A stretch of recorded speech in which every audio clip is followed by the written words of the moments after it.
जय महाराष्ट्र. आता सध्या मराठीचा मुद्दा चालू आहे.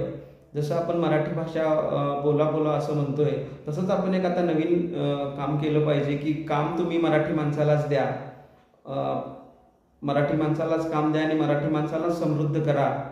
तर त्या अनुषंगाने आपल्याला एक मराठीचा आदर केल्यासारखा होईल आणि मराठी माणूस आपला आणखीन प्रगतीच्या पथावर जाईल आणि भरपूर अशी प्रगती करेल. एक छोटंसं उदाहरण सांगतो मी तुम्हाला. आपल्या महाराष्ट्रामध्ये 385 तालुके आहेत. 385 तालुके गुणिले समजा एक तालुक्यात 1000 लोक असतील तर 385 गुणिले 1000 म्हणजेच बरोबर 3,85,000 इतकी लोकसंख्या होते.